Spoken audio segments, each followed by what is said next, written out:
ശേഷമേ അദ്ദേഹം ഇവിടുന്ന് പോവുകയുള്ളൂ എന്ന ഉറപ്പാണ്. കഴിഞ്ഞ ദിവസം മനാഫിന്റെ ഒരു പ്രചരണം ഉണ്ടായിരുന്നു. തനിക്ക് ഇന്ന് മുതൽ 3 മക്കൾ, 4 അതിന്റെ മകനടക്കം ഇനി തന്റെ കുഞ്ഞാണ് എന്ന് പറഞ്ഞ് മനാഫിനെ നമ്മൾ കേട്ടതാണ്.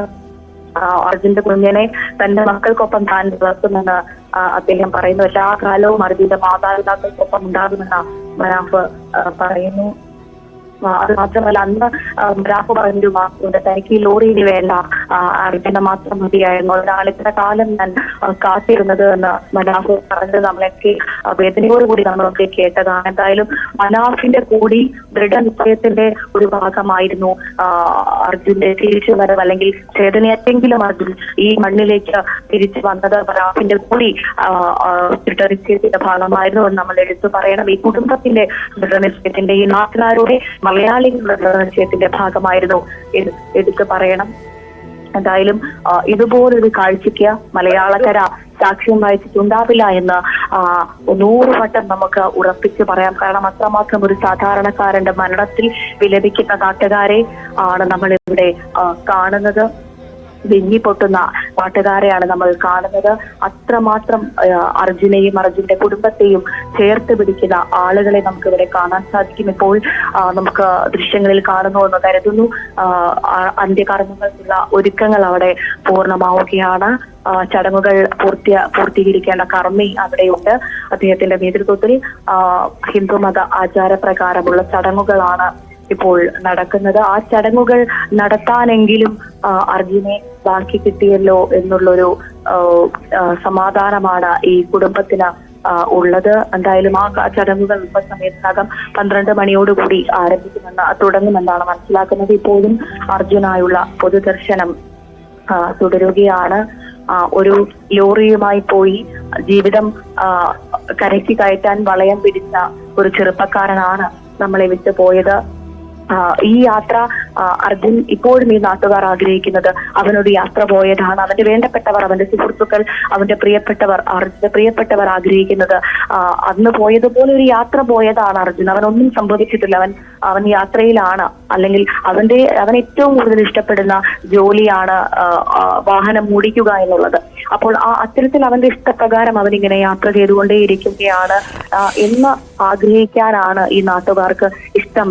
എൽദോ, ഞാനും അങ്ങനെയാണ് മനസ്സിലാക്കുന്നത്. എല്ലാവരും ഒരു പക്ഷെ അങ്ങനെ തന്നെ കരുതുന്നതായിരിക്കും നന്നാവുക. കാരണം അർജുൻ സൂചിപ്പിച്ചതുപോലെ നാട്ടുകാർക്കോ വീട്ടുകാർക്കോ ആർക്കും ആ അർജുൻ വിയോഗം ഉണ്ടായി, അർജുൻ ഇല്ല എന്നുള്ളത് ഉൾക്കൊള്ളാൻ കഴിഞ്ഞിട്ടുണ്ടോ എന്ന് സംശയമാണ്.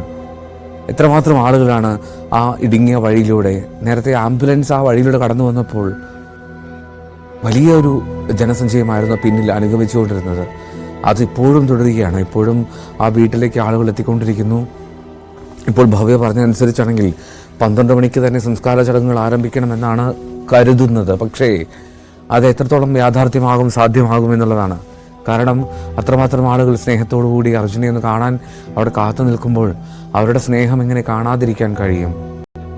എങ്ങനെ ഈ കാത്തു നിൽക്കുന്ന ആളുകൾക്ക് ഒരു നോക്ക് കാണാനുള്ള അവസരം ഒരുക്കാതിരിക്കാൻ കഴിയുമെന്നുള്ള ഒരു വലിയ പ്രശ്നം, വലിയ ചോദ്യം നിലനിൽക്കുന്നുണ്ട്. അർജുനായുള്ള ഒരു ചിത അവിടെ ഒരുങ്ങുകയാണ്. അർജുനെ അവിടെയായിരിക്കും ദഹിപ്പിക്കുക, വീടിനോട് ചേർന്ന് അർജുന സംസ്കാരം അവിടെയായിരിക്കും നടക്കുക. ഗംഗാവലിപ്പുഴയിൽ നിന്നും ആ ട്രക്കിൽ നിന്നും ലഭിച്ച അർജുൻ്റെ മൃതദേഹം, ശരീരത്തിൻ്റെ ഭാഗങ്ങൾ അതവിടെ സംസ്കരിക്കും. ഇന്നലെ മനാഫ പറഞ്ഞൊരു കാര്യം, ആ അർജുൻ ആ ട്രക്കിൽ ഒരുപാട് കാര്യങ്ങൾ ചെയ്തിരുന്നു. ആ സ്റ്റിക്കർ ഒന്ന് സ്ട്രോങ് എന്നുള്ളതായിരുന്നു, കരുത്തോടെ ഇരിക്കുക എന്നുള്ളതാണ്. അർജുൻ്റെ വിയോഗത്തിലും ആ കുടുംബമാണ് ഇനി കരുത്തോടെ ഇരിക്കേണ്ടത്, ആ വീട്ടുകാരാണ്.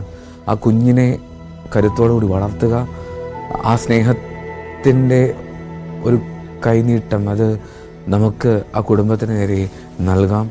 നമുക്ക് ഒരുമിച്ച് ചേർന്ന് നിൽക്കാം കുടുംബത്തിനായി. നമ്മൾക്കെല്ലാവർക്കും ആ കുടുംബത്തിൻ്റെ ഓരോ കാര്യങ്ങളിലും അണിചേരണം എന്നുള്ളതാണ്. ഇപ്പോഴത്തെ ഒരു വികാരപരമായിട്ടുള്ള നിമിഷങ്ങൾക്കും അപ്പുറം അത് നിലനിൽക്കുക എന്നുള്ളതാണ് ഏറ്റവും പ്രധാനമായിട്ടുള്ള കാര്യം. അതുണ്ടാവണം. മലയാളത്തിൻ്റെ സ്നേഹം അതെല്ലാ കാലത്തും അത് ഉണ്ടാകുകയും വേണം, അങ്ങനെ തന്നെ ഇരിക്കുകയും വേണം എന്നുള്ളതാണ്. അർജുനെ അർജുനൻ്റെ ചിതയൊരുങ്ങുകയാണ്. അർജുൻ്റെ വീട്ടുവളപ്പിൽ അവിടെ അതിൻ്റെ ചടങ്ങുകൾ ആരംഭിക്കുന്നു. അതിൻ്റെ കർമ്മി അതിൻ്റെ കാര്യങ്ങൾ ചെയ്യുകയാണ്. അല്പസമയത്തിനകം തന്നെ അതിലേക്ക് കടക്കുമെന്നാണ് കരുതുന്നത്. പക്ഷേ ഇപ്പോഴും കാണാനായി നിൽക്കുന്ന ആളുകളുണ്ടല്ലോ, ഒരു നോക്ക് അർജുനെ കണ്ടു മടങ്ങാൻ ആഗ്രഹിക്കുന്ന ആളുകൾ, അവർക്കുള്ള അവസരം എത്രത്തോളം ഉണ്ടാകുമെന്നുള്ളതൊക്കെയാണ് നമുക്കിനി അറിയേണ്ടത്. ഇതാണ് അർജുൻ വിശ്രമം കൊള്ളാൻ പോകുന്ന സ്ഥലം. അർജുനന് യാത്രകളില്ല. അർജുനന് ആ വീട്ടിൻ്റെ ആ അതിർത്തിക്കുള്ളിൽ, ആ മതിൽക്കെട്ടിനുള്ളിൽ അർജുനുണ്ട്. അർജുൻ അവിടെ ഉണ്ട് എന്നുള്ള ഒരു കരുത്തിൽ, അർജുൻ അവിടെ ഉണ്ട് എന്നുള്ള യാഥാർത്ഥ്യം ഉൾക്കൊണ്ടുകൊണ്ട് ആ കുടുംബത്തിന് മുന്നോട്ട് പോകാൻ കഴിയണം. അതാകട്ടെ അവരുടെ ഏറ്റവും വലിയ കരുത്തും പ്രത്യാശയുമെല്ലാം. അർജുനെ വഹിച്ചുകൊണ്ടുള്ള ആംബുലൻസ് രാവിലെ 9 മണിയോട് കൂടിയാണ് ആ കണ്ണാടിക്കലിലെ വീട്ടുവളപ്പിലേക്ക് എത്തിയത്. ഇന്നലെ വൈകിട്ട് 6 മണിക്ക് കാർവാറിൽ നിന്നും പുറപ്പെട്ടു എങ്കിൽ പോലും പലയിടങ്ങളിലും അർജുന് വേണ്ടിയുള്ള നീണ്ട തിരക്ക് കാണാമായിരുന്നു. അർജുനെ പലയിടങ്ങളിലും അനുശോചനം അറിയിക്കാനുള്ള തിക്കിത്തിരക്ക് കാണാമായിരുന്നു. ആ തിക്കിത്തിരക്കിയവരാരും അർജുൻ്റെ ആരുമല്ല. എങ്കിൽ പോലും അർജുനെ സ്നേഹത്തോടുകൂടി, അർജുനെ കരുതലോടുകൂടി ചേർത്ത് നിർത്തിയവരാണ് ഈ കണ്ടവരെല്ലാം, ഈ കാണുന്നവരെല്ലാം, ഈ മലയാളികൾ മുഴുവനായും. ഇപ്പോഴും അർജുനൻ്റെ വിയോഗം ഉൾക്കൊള്ളാൻ കഴിയാത്തതിൻ്റെ മുഖഭാവം പലർക്കും ഇടയിലുണ്ട്. അതിൽ ബന്ധുക്കളുണ്ടാകാം, സുഹൃത്തുക്കളുണ്ടാകാം, ഏറ്റവും അടുത്ത ചങ്ങാതിമാരായിരിക്കാം ചിലപ്പോൾ. അവരൊക്കെ ആരൊക്കെയാണ് എന്ന് നമുക്കും അറിയില്ല. എങ്കിൽ പോലും അർജുന് വേണ്ടി ഒറ്റക്കെട്ടായി മുഴുവൻ മലയാളവും നിൽക്കുന്നു എന്നുള്ളതാണ് അതിലെ പരമപ്രധാനമായിട്ടുള്ള കാര്യം.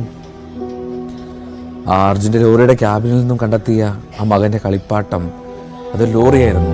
അർജുൻ്റെ പ്രിയപ്പെട്ട വാഹനം, ആ ട്രക്കിന് സമാനമായിട്ടുള്ള ഒരു വെള്ള നിറത്തിലുള്ള ഒരു ലോറി മകനായി കൊണ്ടുവന്നതാണ്. പൂനെയിൽ നിന്നുള്ള മടക്കിയ യാത്രയിൽ അർജുൻ കൂടെ കരുതിയതാണ്. പക്ഷെ ഇങ്ങനൊരു ദുരന്തമുണ്ടാകുമെന്ന് അർജുൻ കരുതിയില്ല.